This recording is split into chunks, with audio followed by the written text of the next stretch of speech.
Hey everybody, welcome back to The Fungus Among Us. I'm Kelly. And I'm Paul. Today we're going to be talking about episode 6, Kin, in The Last of Us.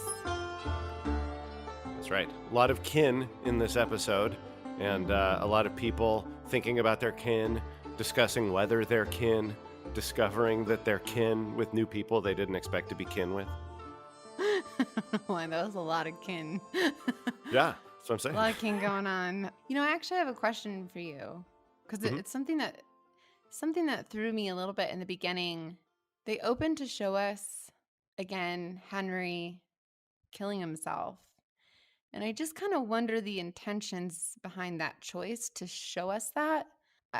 I'm sure maybe the intention was to like have it be this sort of haunting reminder to their journey, because again it says we cut to 3 months later. But I just thought, what a choice. I don't know.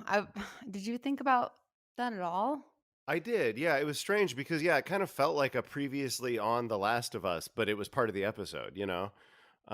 So, and then when I saw it, I was kind of like, oh, okay, well, this is probably going to be haunting Ellie and it's going to carry over into this episode. And it did kind of like Joel brings it up. So we know that it's haunting Yeah. Joel.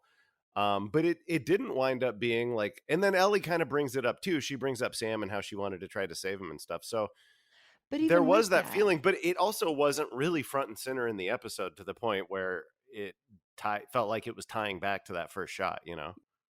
Another thing that it could have been, it may have just been a way to set up the title card that says 3 months later. Because without that shot, then it just out of nowhere would be like 3 months later, it's winter and they're traveling. yeah. And, they may have just felt like they needed to remind us, like, oh, this crazy thing happened to them and and then 3 months passed. I don't know. It was weird. It felt a little out of place. But to me, this might also be an example of what I thought was kind of a larger sort of issue in this episode, was that it felt like this episode was in a real hurry and trying to keep a lot of balls in the air at once. See, for me, I didn't necessarily get that response to like the show in this particular episode felt hurried or rushed in a new way. Again, for me, I think they do a great job of like condensing a lot of the storyline from the game into these episodes in the show. But I see your point. Like that's what makes the most sense to me, is that they would need something to prompt us into 3 months later. And like, of course, our beloved Henry taking his own life after killing Sam certainly was a reminder of what they had been through. Yeah, it was, and and the thing is that this show, I think both characters and especially Joel in this episode are kind of like pausing and taking stock of everything that they've dealt with up till that point, Mm-hmm. Yeah. which makes it a little weirder that it ends with this real, or it begins with this very specific focus on that one moment from the last episode. Yeah. Like it could have been them burying the graves and like Ellie places "I'm sorry" on Sam's grave, and then they look at each other. I think it's coming off of our last recording that Henry killing himself was so traumatizing. It just, man, they sure know how to continue to put us in heavy moments. Yeah. I want to go back to where you mentioned we cut to 3 months later. I really get the sense when we're with Joel and Ellie and we're in that house, they have a rhythm. Like when that old man comes back inside his home and can see his wife, partner, clearly there's someone else in the house. Like Joel's off to the side and Ellie's like, "Can I come down now?" It's like she's still just like not fully obeying Joel, but she's just definitely getting like she's just thriving on being a part of this team with Joel. Yeah. And you can kind of see how they like, and you can see how that dynamic has like cemented itself in the 3 months that they were traveling since we last saw them in the previous episode. Like we were seeing them start to experiment with that kind of a banter and that kind of a relationship in the last couple episodes, and now here they're a fully formed duo, in the Yeah, way I that mean, they relate to each other and the way that they yeah. strategize and stuff like that. Yeah, I mean, I feel like I got some of that in the last episode, but certainly, as you said, it is cemented now. Yeah, it's not, and it just feels very lived in this episode. You just really, Right. it's because it is a subtle thing. It's the same dynamic that we've been seeing develop this whole time, but now you get the feeling that it's become routine for both of these characters. Clearly, like the last episode was extremely traumatizing. For some reason, this episode made me like my reactions were I was very sad. I think I just thought about things in like my own family and like I don't know, I was very sad throughout a lot of this episode. It was certainly entertained and loving the storyline and how they treated this episode, but this for some reason has me the most shaken up. This one does more so than the last one. I mean, obviously, losing Henry and Sam in such a tragic way was disturbing. I think just like somehow on a deeper level, the episode is called Kin, and like maybe having like my own experiences with my siblings and like feeling a loss of family, it just really like affected me. Yeah, yeah, I get you. Brought up some stuff. Yeah, I don't know. I think that's what this episode really did. Of course, losing Henry and Sam was disturbing and it shook me, but like, yeah, I don't know why. Like, I feel emotionally like I feel very sensitive to the story in Ken. Yeah, I one thing that this episode was bringing up for me quite a bit in turn, as long as we're talking about like personal stuff that this show is stirring up is Joel has this PTSD and these feelings of failure for not being able to save Sarah 20 years ago, and 20 years and 3 months now. And I think even longer. They've been together for a bit before yeah, 3 months. 6 months maybe. Yeah, but a while. Anyway, 20-ish years. Yeah. But he refers to himself as a failure. He refers to himself as being too old or too deaf or too slow to still be able to do things. He talks about how every night he dreams and he doesn't remember the dreams, but he wakes up feeling like he's lost something and he's failed. And like all of that, obviously, I mean, I didn't have a daughter that died 20 years ago, or, I'm not necessarily trying to get over a great tragedy, but I've definitely at an age and a point in my life where I'm constantly feeling a sense of failure, a sense of me being a diminished person from who I was when I was younger, losing trust in myself and my ability to continue to accomplish things or to do what I need to do. So, like that part of Joel's journey definitely felt like a little bit of a funhouse mirror of some feelings that I have. It didn't make me super sad because I don't know, probably because I like to keep my emotions at arm's length, but I was Yeah, definitely I know we've uh established yeah, that you but I have was no definitely feelings. drawing some of those parallels as I was watching the episode for sure. No, it's interesting you say that. I have PTSD and for a myriad of unfortunate traumas. So I think a part of that too was coming through to me.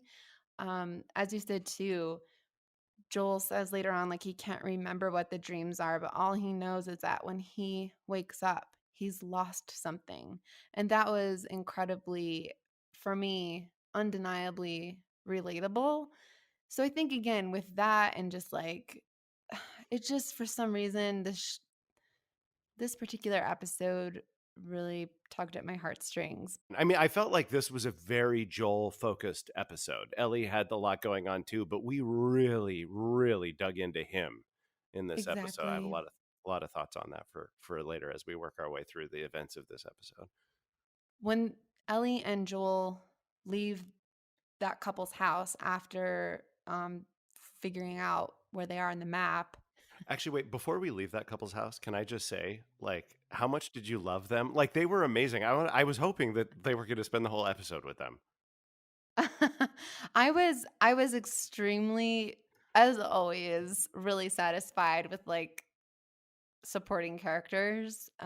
These guys are not in the game, but I love how Joel reminds him, I've been here long before you were even born, Sonny. He says to Joel. They were Yeah. they were fantastic, but also extremely isolated and very unaware of a lot. I mean, they weren't even sure who the Fireflies were. I definitely got to laugh out when the lady was like, "There are Firefly people," and it's like that's not an unfair question after what's happened in the world. Well, also the way that she played that, and by the way, that's Elaine Miles from Northern Exposure, which I used to watch when I was a kid. I was Oh so happy to wow. see her pop up in something again. But also from the way that she played that, I wasn't even. I felt like maybe that character did know who the Fireflies were, and she was just fucking with them because she thought it was funny. Like that Sure. whole scene, Yeah. there's this sense of mirth to that woman where she's just kind of like living this very monotonous life in this cabin, and now she has some people that she can like tease and have fun with, even though they're pulling guns on her and her husband, you know? Yeah, she even said to her husband that like she didn't even want to move out to the middle of nowhere. Like this was Right. again years before the infection day, but yeah, definitely got a kick out of these two. And she made them soup before he showed up. So I like I know. just it sort of it's fun to imagine the scene where they pull guns on her and Joel's being all serious and then she like makes them soup and they all have soup together. Like that I want to see that scene. I know, that was the scene I would have watched. When he came back into with the bow and arrows, I was like, "Oh my gosh, we're finally gonna get this prop and this weapon in the show again because Ellie needs this for X, Y, and Z later on." And I was so bummed that they didn't take the bow and arrow, but Ellie took a rabbit. Yeah. I thought that was hardcore. So, they Which know where they are in the map now and they are leaving. And I think an indicator to what you said, we're really focused on Joel is he's just heard that like his brother is probably most likely dead because of this river of death. And as they're leaving the house and Ellie takes that rabbit, like we begin to see him physically reacting to like stress or maybe even the weight of potentially losing another family member. Not just Ellie now, but Tommy. Yeah, that's interesting. I hadn't tied that anxiety attack to the news he'd gotten about Tommy, but yeah, I mean that's probably what it was. It Um is certainly, especially with his PTSD, I'm sure a trigger, you know? For sure, yeah. Yeah, that's interesting. Just the idea of losing any family because, it's easy to forget coming out of the game and being so immersed in that version of the story that in this version of The Last of Us, like finding Tommy is something that has been hanging over Joel and that's been motivating him this whole time. Yeah, the So, whole time. yeah. I was thinking about it now. I was on my own at 13 and 14, and I think that's why I felt super sensitive in this episode. And just that feeling of like needing to belong somewhere was just like really came through to me. But also, as you said, Joel's PTSD, like maybe like subconsciously I wasn't even thinking about it, but I feel like a failure all the time. Like I feel like my dreams have been crushed and I'm like struggling with things still. And it's like we see with Joel that his way of processing the loss of his child is like he turned into himself and like became dark, whereas like we have this contrast to another character, Maria, who like also lost a child and she's like very outward and she's like a leader in a community. And um I don't know, I think too subconsciously I was thinking about when he said things like I'm a failure, a lot came through. Yeah. So For that's I me, yeah. yeah, that was for sure, resonating heavily with me. One thing for me in this episode that I really enjoyed, we got right to the meat and potatoes of this.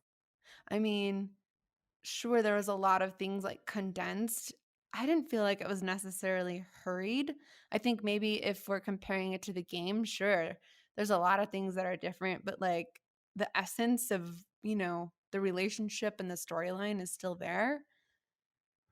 Yeah, I didn't feel like any character moments were hurried, and as usual, the show is has the confidence to take its time with relationship moments, which I love. But there was one or two, but just in terms of like pure nuts and bolts, they did compress a pretty big portion of the story into this episode with the choice to get them all the way to the university and end it where they did. Mm-hmm.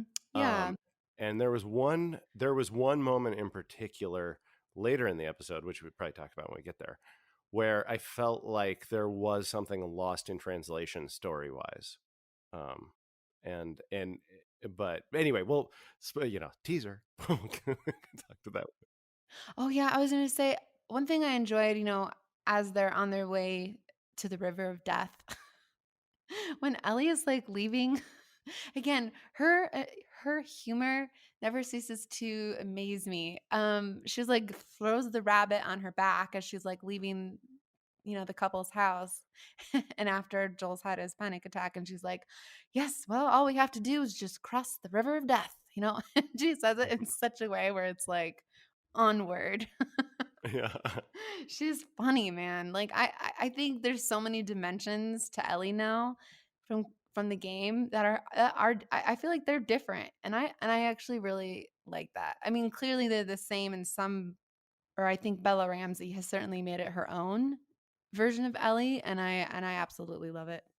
I agree. She's made it her own, but but at the same time, like her Ellie is 100% like built on what was established in the game. To Yeah, me, everything she's doing that feels new to the character is sort of an expansion or an extra interpretation of what was already there. right. And Mhm. it's like at the same time it feels so unique, and like it could only be Bella Ramsey doing this interpretation of Ellie, but at the same time it also feels 100% Ellie as I've always Yeah, understood her. I agree. I agree. So I started asking myself a question as I was watching this episode, partially because Joel encouraged me to with some of his dialogue. But I was like, is this version of Joel just kind of a bumbling idiot? Because like he What? yeah, Really? no, okay. So first of all, like he falls asleep on watch and then he misreads the map and gets the river wrong. Oh, And oh, I was gonna speak to that, but go ahead, go ahead. yeah, because well, and I'm wondering if there is something intentional going on here because then of course and later in the episode this character does have this monologue about how he feels like a failure and how he's screwing up all the time. And then well, gosh, it's so hard to talk about this episode without jumping ahead, you I know? know, I was gonna say, almost similar to last time, but, we get to something really heavy with Joel. Again, Joel being kind of like the focus. I see where you're going, but, like, let's hit a couple of beats before we get there. We're almost there because there's that Right. big reunion of, like, Yeah, Tom yeah. and the But funny, so, like, we'll get there. We'll get we'll get there. there. But for now, I just want to say, like, we do see Joel screw up a few times as he's making his way to Georgetown. Or is that what this town is? To, Jackson, Wyoming, where I have been. Jackson. Not I don't know where I got Georgetown. I don't Yeah, know either. Jackson. Yeah. If we're gonna talk about Joel making a mistake about the river, I think it really speaks to the trauma and his monologue later on, that he's broken down a bit and losing touch, and his awareness that he might not be capable anymore to to care for someone else. I noticed it too, and I was going to bring it up. I thought, what? That's not a mistake that Joel would make. It's Ellie that notices they're at a different location or a different river, and it's Ellie that has to mention something before danger arrives. So yeah, I mean, I think I wouldn't say he's like bumbling and fumbling. I think he's worn down. I think he's experiencing, again, we're seeing these like physical and mental reactions to post-traumatic stress, to the anxiety and fear of losing another child. I mean, I think this whole thing is like he's so afraid that he almost can't focus. We really see Joel experiencing a lot of fear, and it's just kind of like taking over him at this point. So, again, it was interesting to kind of see him make that mistake, to not notice that this was like a different river. And Ellie's like, hey, could this be the river of death? Yeah. So, Yeah, no, it's so cool and so subtle because I've been reading a bunch mhm. of praise for the depiction of PTSD in this episode, and like the fact that it seems intentional that they in a very subtle way are just in a bunch of small ways showing how Joel is just like a little bit off his game, as he's sort of the closer he gets to Ellie, the more it brings up his trauma around his daughter, and we're seeing it manifest in all these tiny ways. And I know that, like, Yeah. I've come out of therapy after digging into like old trauma with my therapist and just been like sort of a bumbling idiot the rest of the day. Like, I can't focus on anything, I'm dropping things, I'm forgetting things. I mean, it does that shit, you know. No, absolutely. I mean, as someone diagnosed with PTSD, I don't think I mean, I wouldn't say he's a bumbling idiot. I just feel like he's completely physically being consumed by trauma and uh, especially fear. Yeah, absolutely. I mean, bumbling idiot is a glib term that I use, which is maybe a little harsh sounding, but I say Yeah, it with that's love. that's why I I was say it super with love. reactive. I was like, I don't think so. Yeah, no, sorry. um I was being glib, Yeah, for sure. I was like being extremely defensive. I was trying to be gentle too. I was like, I wouldn't describe what he's doing as that, but totally get what you're saying. And then out of nowhere come what seems like raiders. The fact that they have a dog to sniff out the cordyceps infection also really scared me. Another quick comment before they get to this that I thought was so funny. That I think again really establishes how well they know each other now is like Ellie arrives to the dam and says, "Damn." And Joel's like, "Yeah, you're no Will Livingston," because clearly she made a pun. I thought that was cute. Oh, I totally didn't get that. That's awesome. It was. I was surprised you didn't mention it. I was like, it's just It's because yeah, I again. Go ahead. no, because I didn't You get it. It went right over my head. I didn't. I had forgotten that Will Livingston was the name of the guy that wrote the book. So when Joel said that line, I was like, "What is that a reference to?" Yeah, it just speaks to how well they've really gotten to know each other, I think. Yeah, yeah. Um, so it was funny. As soon as we know Ellie is in the clear, it's like Mariah kind of notices maybe a similarity to like Joel and Tommy because she seems to like suspect something Well, it's unusual. good. Yeah, even you mean like even before because she comes out after the other guy's been doing the talking, and she's Yeah. like asked him what his name is, and Yeah. then when he So, I says his name's mean, Joel, I think she knows exactly who he is. oh, yeah. No, I'm suggesting she knew like before she even asked his name. Yeah. Well, one thing that is, I mean, they resemble each other, and also they have like the exact same Texas accent, Yeah, which would not be a exactly. super common thing to encounter in Wyoming in the apocalypse, probably. Right. So yeah, she probably clocked that right away. What an emotional reunion of Yeah. Joel and Tommy. Like I cried.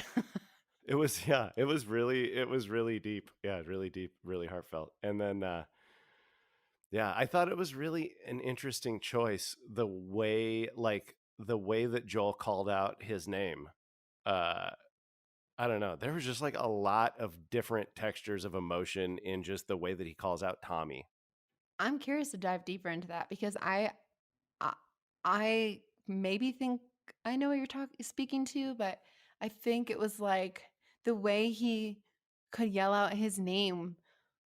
It was just like filled with like this momentary break from his responsibilities and the weight and the heaviness of their arduous journey, Ellie and Joel's arduous journey. I mean, it was like he was in. Yeah, I don't know. I don't know what you mean by that, but for me, I was like, I No, think I he mean, sounded relieved. yeah, no, that's part of it. I mean, it was relief. And like you say, it was also like it almost felt like we got a little glimpse of, 16-year-old Joel calling out for 12-year-old Tommy. There was the brother dynamic was there. It was sort of Hmm. the sort of masculine, sort of commanding shout of an older brother to a younger. And it also just sort of had it had a youthful sort of quality to it. It's the way that two young guys would be like, "Hey buddy," like the way that, but then, even as he's calling out, it kind of breaks and all the relief and the emotion comes through as well. I mean, it was just an amazing one word performance from Mr. Pascal. You sort of see Ellie's reaction to it as well. That maybe she almost feels like a little left out. And like in that moment, she could recognize how he views, like his blood family, or like it was a moment for her to see maybe this other side that she hasn't seen yet of Joel. Yeah. That's an interesting point. I didn't really look at Ellie in that moment, but now I have to. Because one thing that I'm starting to feel with Ellie over the last couple episodes and kind of like coming to a head in this episode is that she has already figured out the depth of the relationship that she's developing with Joel, and she's Oh kind yeah. of gently hinting at it and waiting for him to figure it out too. Yeah, no, I mean back to that reference earlier when, they're talking about what's next, they after she saves the world, Right. and yeah, so for sure. Because there's the moment where he's like, what do you mean us or whatever, and she's just kind of like, okay, well then you, in a way that like she's not necessarily hurt by it because she understands it's Joel being Joel and he needs time to realize that they're now family. Yeah. So she's just like, okay, fine, we'll back off of that. Yeah, What she's what do like you think? You know? I love that she reveals in this episode her love for outer space and for her favorite astronaut, Sally Ride. I thought Yes. that was so cool because for those that don't know yet, that comes back later. Yes, it does. Yeah, Ellie's fascinated with space, and Yep. well, and for that matter, Joel brings up owning a farmhouse somewhere and ranching and having sheep, Yep. which also comes. I mean, there's a lot of echoes between this episode and stuff that Mhm. happens in part two and probably season two of the show. Yeah. So again, I gotta say, they really do such a wonderful balance of comedy in such a heavy, heavy show. The dining scene is hysterical, where Joel is like commenting on Ellie's manners as they're like eating at the dinner table and scarfing down food while like Maria and Tommy are watching. Yeah, and then she has to remind Joel to congratulate them on getting married.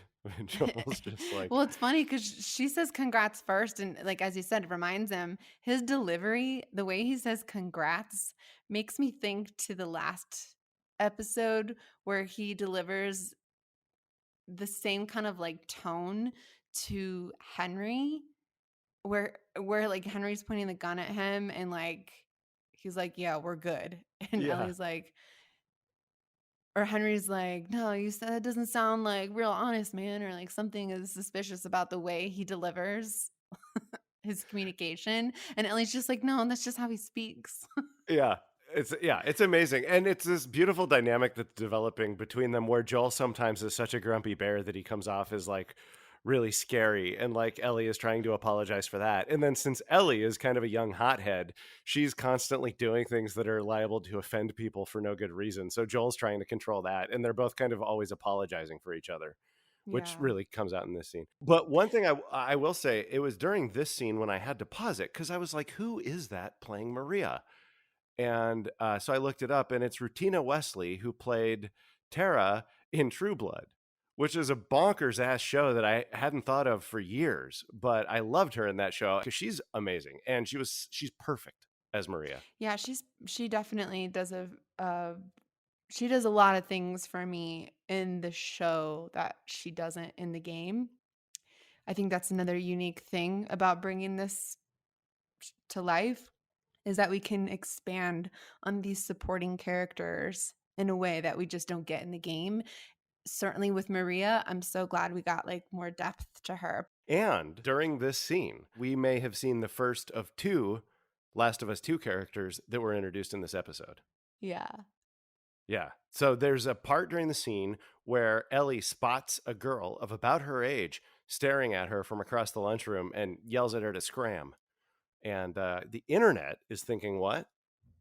That it's Dina. Yeah. What do you think? Do you think So it was Dina?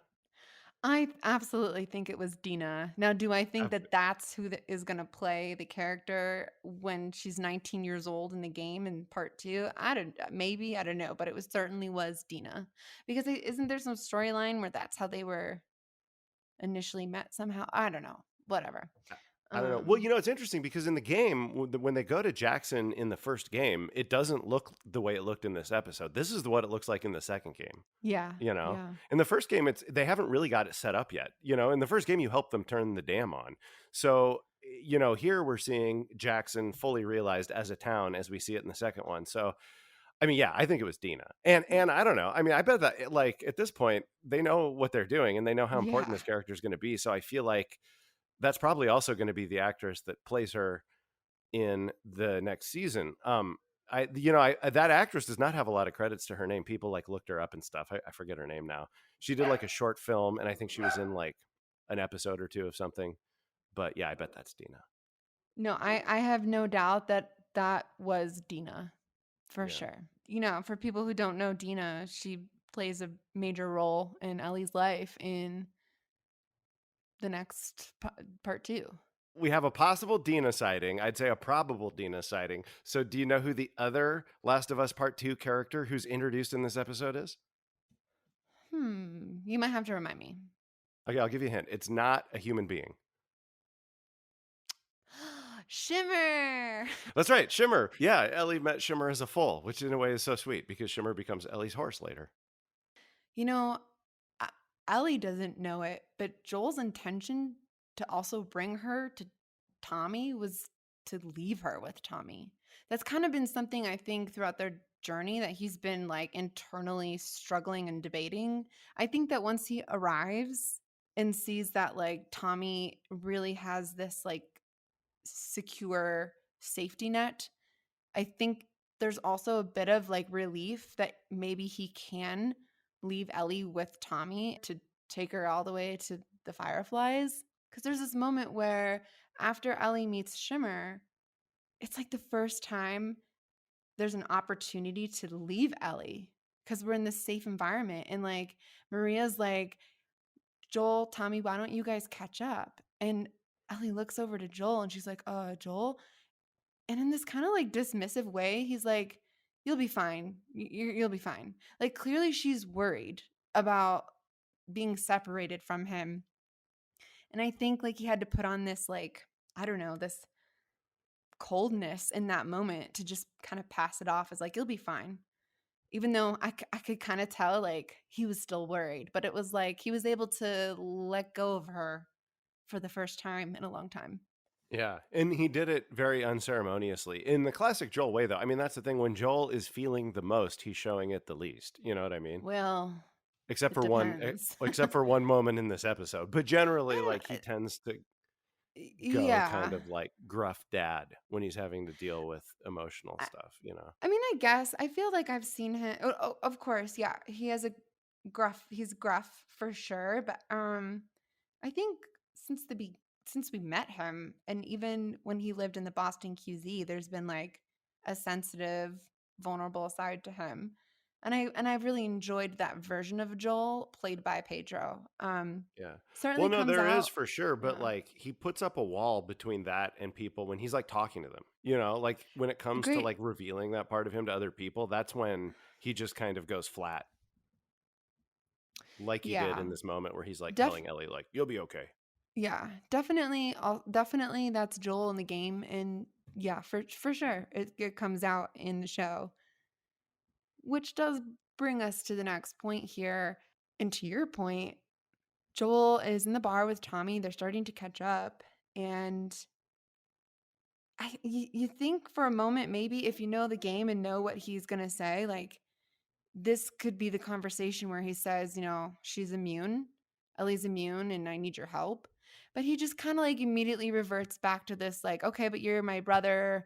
We have like an obligation to do things together, even though your life is different, and I need your help with something.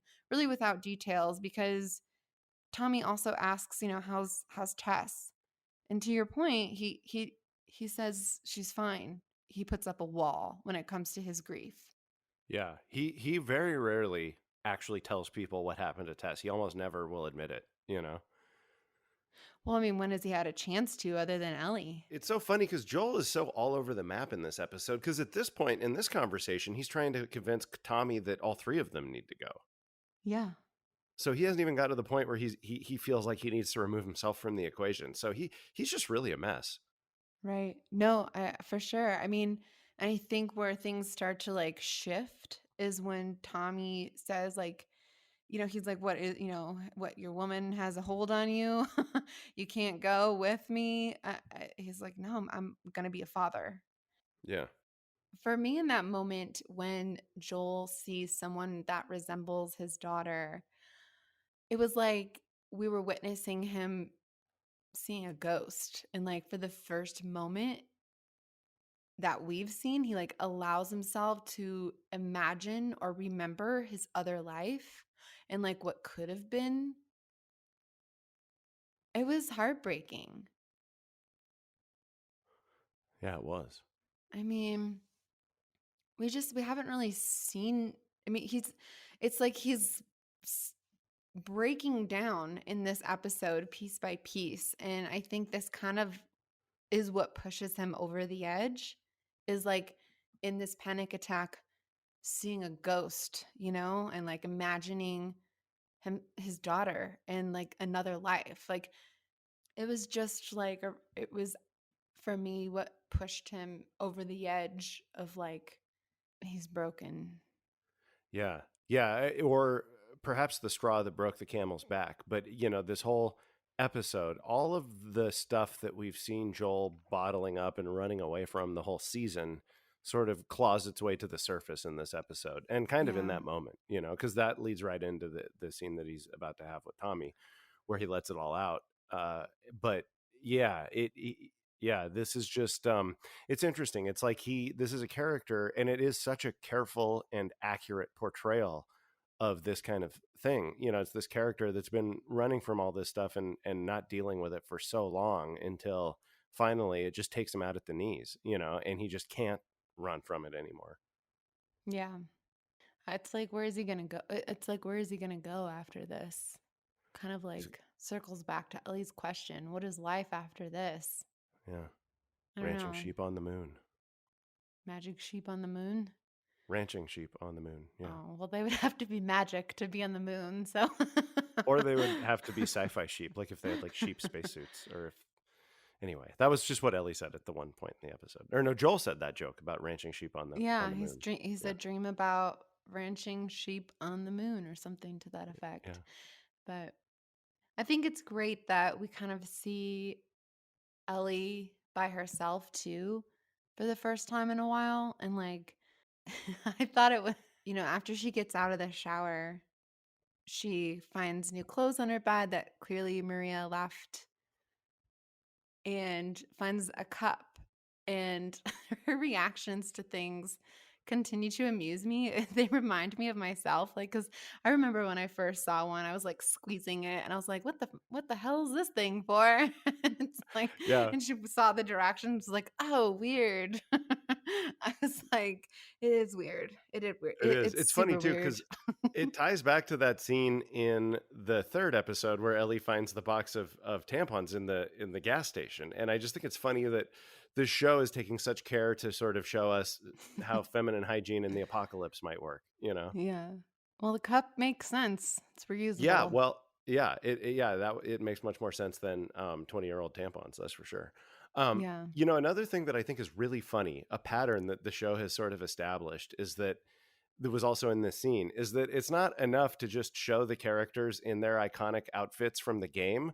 The show keeps depicting the moments where they get those clothes, And this was another one where she comes out and, oh, hey, yeah, no, that's the jacket that she's wearing during the winter portion of the game. And it always shows them like picking up the piece of clothing and like looking at it. They did it with Joel when he got the shirt, and with the green plaid shirt, with Ellie when she got the sun shirt. And it's just hilarious to me Oh, because you mean in Bill and Frank's house? yeah, and it would Yeah. be exciting enough for us fans of the game just to see them in those outfits, but it's so funny to me that we're also getting all the moments where they first find the outfits.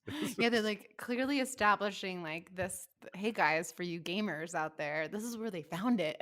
Like Yeah, yeah. these iconic outfits. Which just But makes me yeah. feel like that moment with the bow was kind of teasing us because it looked exactly like the Yeah. bow in the game, and then they don't take it. And it's like, well, I guess I'll get it later. Yeah.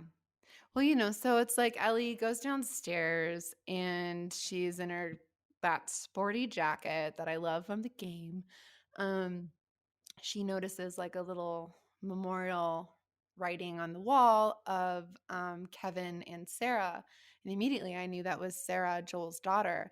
And I remembered, oh, yeah, Joel hasn't told Ellie about his daughter, Sarah, yet. Like, that's pretty clear to me in this point.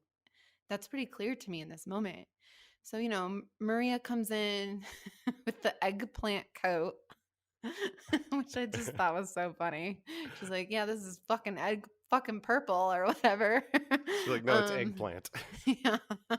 And Maria's super like just although she also has her guard up, she's so much of a caretaker herself. She was a mother, shares that with Ellie. Ellie says, "Sorry about your kids." And that's the moment where it's like how Ellie finds out Joel had a daughter. And, I really appreciated that her reaction wasn't like, I don't know, over the moon. She just kind of like soaked it in and even said, like, no, like that makes sense. Like, I kind of understand him a little better.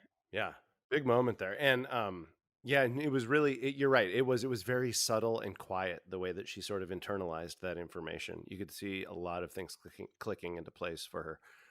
And also, I was, as a separate thing, I was just like giggling with delight at Ellie's little exchange with Maria as she's getting her hair cut, and she kind of just outmaneuvers her every time Maria tries to make Every a move. point. You know? Yep. Yeah, about like Joel killing people. Like, Ellie knew that.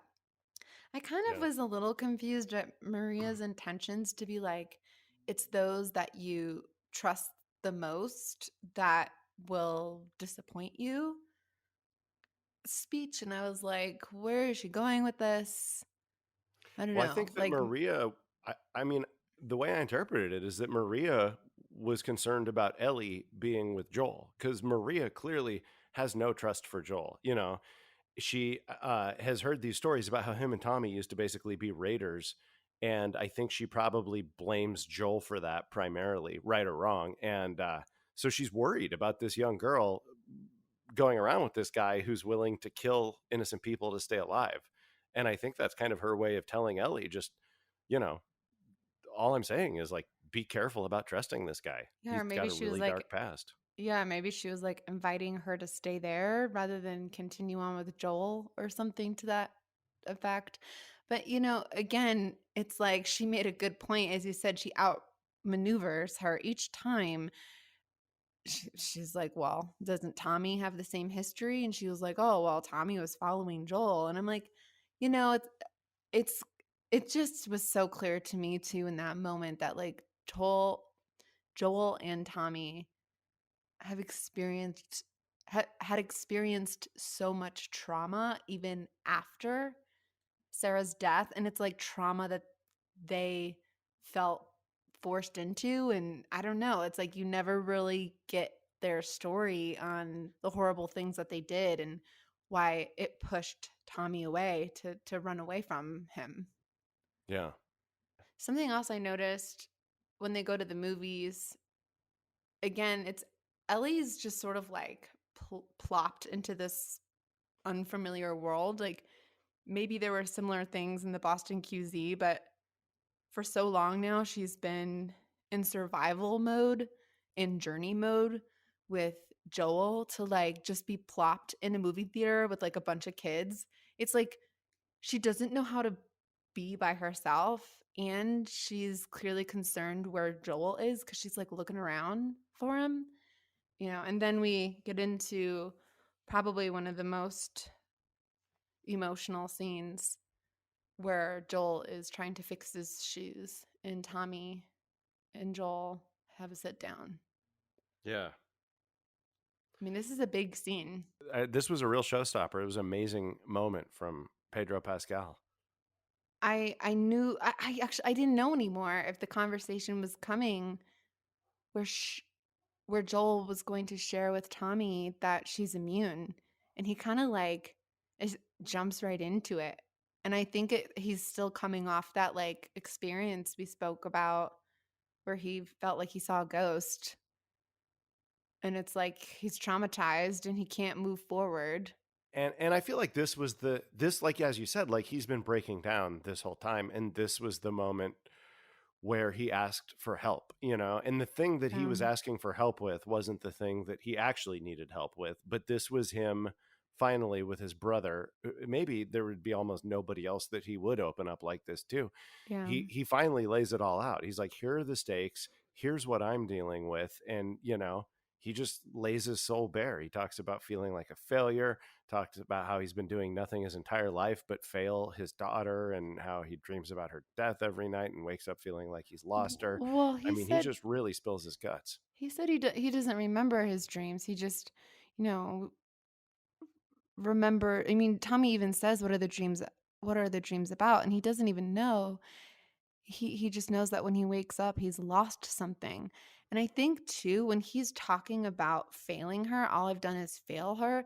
I think he's talking about both Ellie and Sarah. I don't think he's just focusing on like one situation. I think he's focusing overall that like, I mean, you've mentioned he's talked about failing Sarah. I think he's referring to Ellie in this moment. I think you're right. And for that matter, he could be talking about Tess too, because Tommy knew Tess and he's just revealed, you know, because that's It's like something a else that, culmination of these failures have just like it have come to a head.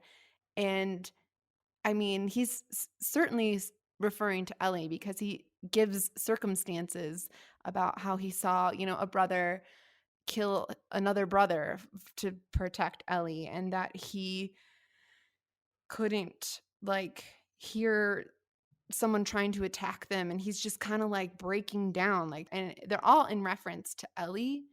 But yeah, it could be a culmination of like Tess, his daughter Sarah, for sure.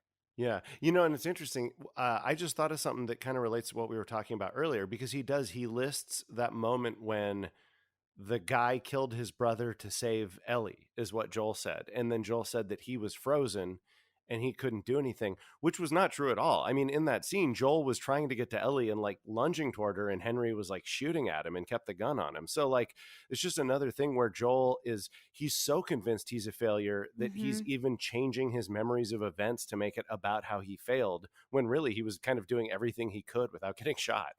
And I don't even think he's aware that he's changing the events or sequence of events, and him and how he's gone above and beyond to try to protect Ellie in these high stakes scenarios.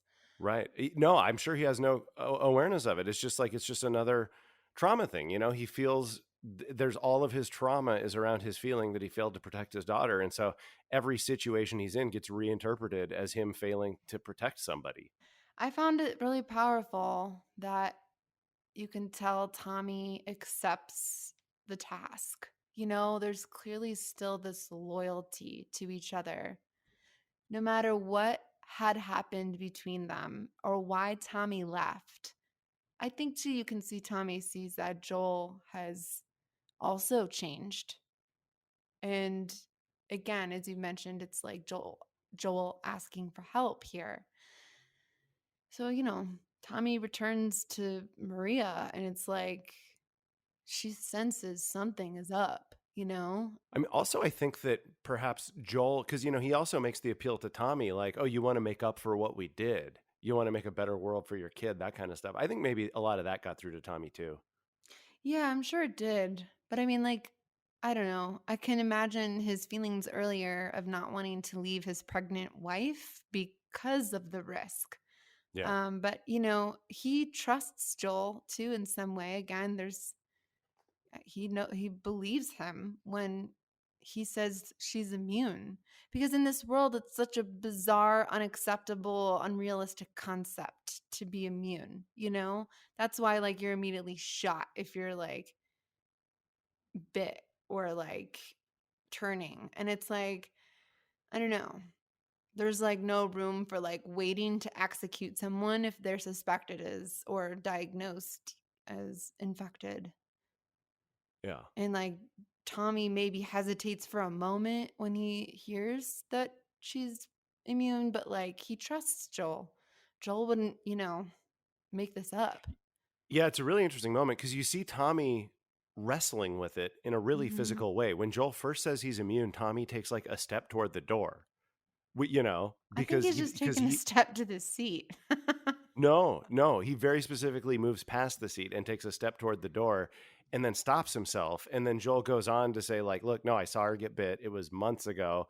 And then Mm, Tommy still is like physically angled toward the door, like he wants to go run out and make sure Ellie's not turning into an infected and biting everyone. yeah. And then he sort of like masters it and like thinks it through and concludes like, okay, I trust what Joel's saying. And then he goes back to the seat and sits down and says, start at the beginning. Yeah. Yeah. Which is also a very cool sort of series of performance choices from Gabriel Luna there. Yeah. I mentioned earlier, Ellie's kind of like looking around, can't find Joel. And I love that when he goes into his monologue, you can see Ellie walking out into the town. And it's like, she's going to overhear them having this conversation. So we know why Ellie's kind of like closed off when Joel gets to the house and knocks on the bedroom door. She knows right then and there, like, he's going to leave her. And like Yeah, almost word for word, so much of that is pulled from the game. it is, and it's one of my favorite scenes in the game. And I was just delighted with how faithfully it was recreated in the show. And I don't know about you, I felt like Pedro Pascal's performance in that scene was the most video game Joel that he's done. Like I it was was going to almost say, yeah, I was thinking something similar. I had never seen him. He certainly communicates and presents himself differently to Ellie. And I was like, what is this? And I'm like, oh, yeah, it's kind of like Joel from the game. Very, yeah. yeah, especially when Ellie brings up Sarah and he's just like, no, you don't even talk. He even sounds more like Joel from the game in that moment. Yeah, he sounded like Like that, Joel, yeah. yeah, his reaction to that, the way that he just goes totally still and and is just so flat and emotionless. And boy, if there was ever out of the entire show a perfect moment for Pedro Pascal to take his cues from video game Joel, it was that moment. It was awesome. Yeah. I mean, I think that probably in the game, this scene is my favorite performance moment from Troy Baker as Joel. It's like probably Hmm. my favorite Joel moment in the game, just in terms of like the character coming across. And so I just feel like the team behind the show seemed to have felt the same way, because it was like if there was ever a moment that they lifted directly out of the game, it was this argument. Yeah. I mean, maybe like how we got there was a little different, Yeah. but again, how it was faithfully pulled from the game where, you know, Ellie expresses that she would be scared with anyone else. It was really hard to see Joel reply in a cold manner that he says, "You're right, you're not my daughter, and I'm sure as hell ain't your dad." So Yeah. like, I don't know. I can see how Joel feels his weakness is stronger than his role to care for Ellie in this moment. And all the setup that this episode has done to take us inside Joel's head and his emotional Yeah. life sort of makes this argument land very differently. And it was something that you sort of get a sense of from the game. And in the episode, it's very explicit. Mhm. Coming out of that argument scene, there's a very significant difference from the game. And there's a beat that I felt was kind of missing. And I thought that that moment kind of resolved in an anticlimactic way in the show. And it's really the first time I've ever sort of had a serious, where I've ever felt like the show left something out of the story. And I think I Um, know where you're going with this. yeah. So in the game, Joel and Ellie have this argument, and then Ellie runs off because she's so pissed off and hurt by it. And then Joel Mhm. and Tommy have to track her down. And Yeah. in the show, of course, Joel just kind of thinks about it off camera and then shows up in the morning and is still there. And I was really kind of let down by that, because I felt like this moment should be about Joel and Ellie sort of fighting out their relationship. And instead, Ellie winds up just being very passive and going along with Joel's decision, which she hates. And it's plausible. It's not implausible that she would do that, but I really missed having the beat of Ellie sort of like pushing back in the Yeah, in some being way. resistant to it. No, Yeah. absolutely. I mean, you were probably about as disappointed as she was when in the show Tommy opened the door. She was expecting maybe Joel would have changed his mind, and but there's a look of disappointment when it's Tommy that walks through that door at sunrise. Yeah, but she's going along with it. She's completely given up on Joel. And then and I the mean, other I think thing, she's just given up. I mean, I think she's just like in the same way that we talked about trauma, like she's a little traumatized. Like how what else is she supposed to do?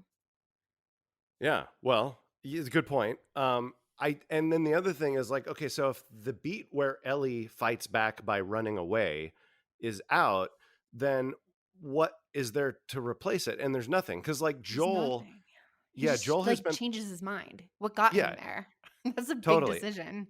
It felt very anticlimactic. So I'd be interested to see some other version of this story beat where something makes Joel come around Hmm. instead of Ellie running away, but that wasn't there. And so it just kind of felt like there was this big tension about him wanting to leave that had been set up the whole episode. And then it just kind of evaporated with him being like, oh, you know what? I'm still here, you know? I mean, I still felt the scene itself as like standing alone was brilliantly executed with like just again the relationship between Joel and Ellie and how they communicate, where Joel ends up saying, you know, I felt like it should be your choice. She immediately puts the bag in his hand and says, let's go.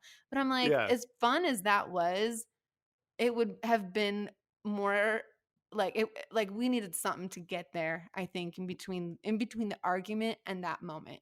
Right. Even if it had been something as simple of like as like 45 seconds of Joel doing what he said. You know, like even if we had just seen him going into the barn, saddling a horse, being about to leave, and then like looking back and being all conflicted, and then some score, some like emotional score as he Yeah, takes a deep breath. And our even favorite that score. right. Like that would have even that would have made it feel a little bit more complete because as it was, Yeah. it just it really felt like I was just like I was on a roller coaster. I was just dragged all the way up to the top of the thing, but then there was like no downhill. Well, but I mean, we had that, you know, after the argument, we did have that piece of where he does start to remember Sarah's face and like a special moment together, but that doesn't really connect the dots on Ellie and Joel's big argument to, okay, we're going to continue the journey together. And it's up to you, Ellie. I still think you'd be better off with Tommy, but, and it's just like, yeah. Right. Yeah. It doesn't, I mean, it sort of gets us partway there, but it's still not the moment where Joel changes his mind. And we didn't see that moment. And we had it kind of like very quickly synopsized for us in a way that made it really hard to sort of feel and understand it in the way that I wanted to. Okay. So this is something new. I wonder, are those memories of like them decorating the Christmas tree and like seeing her face, is that like his first time remembering a dream? Because he made a point earlier in the show, earlier in the episode, that he can't remember his dreams. He just know he's lost something. So maybe in some like artistic way, this was like a representation of him like remembering his dream. And like since he's now remembered a dream, he can wake up and like make a choice to keep something rather than feel like he's lost something. I mean, I don't know. That's just like that's an abstract way of going about it, though. It is. And, well, but also even if I mean, and there may I think there's probably something to that. I mean, I think it is really significant that that's the first time that we see that's the first time we've seen him remember Sarah's face though in the whole show, you know. And so I think that is significant. But at the same time, even if that is supposed to be sort of an abstract representation of him sort of coming to terms and wanting to move forward, like he still then says that he was went out to the barn planning to steal a horse and leave. So it still is kind of like a murky depiction of that beat where he changes his mind, you know? Coming to this conclusion, I'm actually satisfied with it. Like, I feel I'm like I think it was a unique way. It was to have that shift. Certainly would have liked to see more, but I don't know. We hit the hammer on this bunch, so we can move on. Yeah, yeah. I mean, they, you know, here's the thing. They do everything really, really well in this show. So everything they did was great. I don't think, like, I don't think anything's going to make me feel like there's not bit of a missing beat there. But I'm also Yeah. happy to meet the show halfway and fill in some of the blanks. And I think that your interpretation does make a ton of sense, you know. The scene at the university where they arrive and the fireflies aren't there. I'm like, I mean, these four raiders dudes come out of nowhere, and like, I was wondering when we might finally see a stealth kill. Unfortunately, it's one that injures Joel. Yeah. So this guy swings at a bat, it's a broken bat, and pierces his stomach. There was a tiny part of me that was like kind of amped up or excited for the action of like what we experience in the game, and he like falls from a floor onto a pole. Yeah. But I mean, it was still like it was cool. It was different, but like I was like preparing myself for like an action scene, an intense one. Yeah. I was hoping for one. I was beginning to fear there would not be one, and there kind of wasn't. I mean, it was especially, you know, after this episode, I really wanted to see Joel kick some ass because I wanted to be reminded that he was an ass kicker. And I guess he did. He kicked He that one guy's did. ass, but like, It's not fair yeah, that that bat split in half and pierced his stomach. yeah. No, and by the way, I love the fact that the guy came at him with a bat that looks exactly like the bat that you see in the game, and then Yeah, it yeah, broke exactly like the bats in the game break. It's so yeah. funny. But yeah, you know, I do think though, again, you know, it's like this is a thing where it may be my preconceptions, but I if nothing else, I would have liked that to have been a little bit more of a built out action sequence so that the Mhm. escape just felt like it had higher stakes and it was more skin of the teeth. Like all those moments came crashing together so fast. Like there's raiders here. We got to sneak past him. We're in a fight. Joel's seriously injured. You know, that took like 60 seconds or something.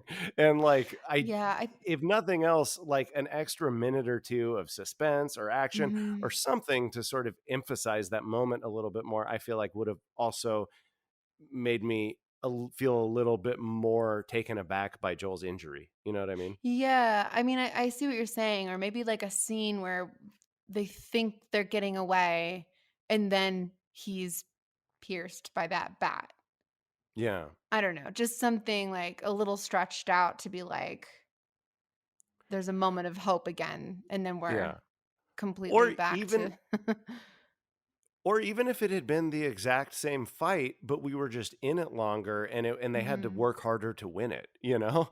Because like it all just happened so fast that Well, how long are we gonna watch two dudes fighting? Like it was like he was choking him to death and snapped his neck. well, I'm more yeah, but interested in like it being drawn out. They've got to run. They got to hide. They get one guy. I'm talking like that kind of fight scene. Not like I don't right, want to yeah, no, I'm sit with you. and I'm with watch you. them have like. Or it could have been more than one guy or the fight could have spanned a few areas or, you know. I Yeah, see there's a what you're lot of ways. saying though. I Like think we're saying the same thing, like something to just make that more of a set piece instead of just like this really quick perfunctory little bit of fighting to get us to the next part where he's stabbed, you know? but I still thought like the way they decided to deviate from the game on how he's injured was pretty cool. Yeah. You And know, probably necessary because, like, really, if you were in that situation and, like, if you fell from like a building onto a pole, you'd probably die yeah. immediately.